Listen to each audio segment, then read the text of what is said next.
I'm Zach Cote of Thinking Nation, and in this video, we're going to look at the historical thinking skill of contextualization.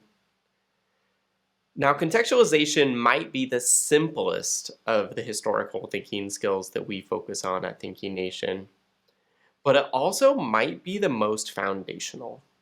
So let's look at it. Let's start with the definition. Thinking historically means interpreting historical events, developments, or processes in light of surrounding historical context. It's a pretty simple definition.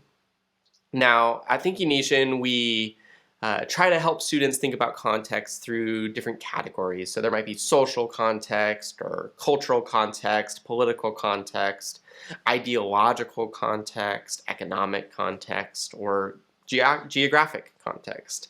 And there are surely more types of context, but those are 6 categories that we really think through.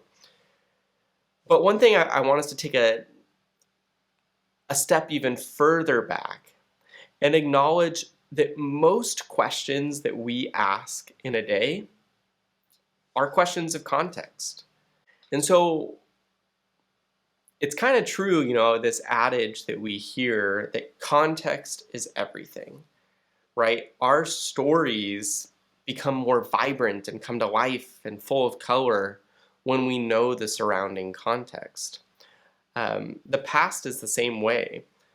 The past can often look like a mundane or boring list of names and dates and of events and outcomes. But when we look at the context, those names come to life, those dates have meaning, those groups are complicated and interesting, and really contextualizing what we study brings life to what we study. And so when we explore how a historical moment fits within that broader historical context, we're avoiding oversimplifying the past. We're avoiding these oversimplified narratives, and we can really have a better lens to see the complex and nuanced nature of history.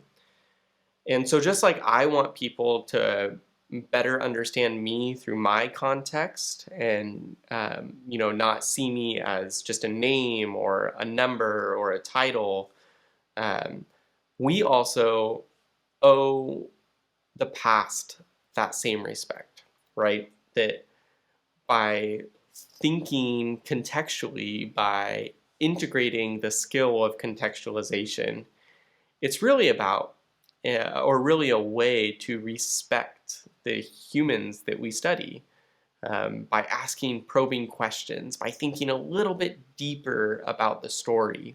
These are all elements of context. If I just see an artifact or even something as simple as a note or a pencil, I may not think much of it. But when I learn a little bit more about the context, it becomes meaningful. And I think our possessions, our closets, or what we store, what our keepsakes, those are only meaningful because of the context surrounding them, right? The actual item most often doesn't hold much meaning, but once we contextualize it, it does.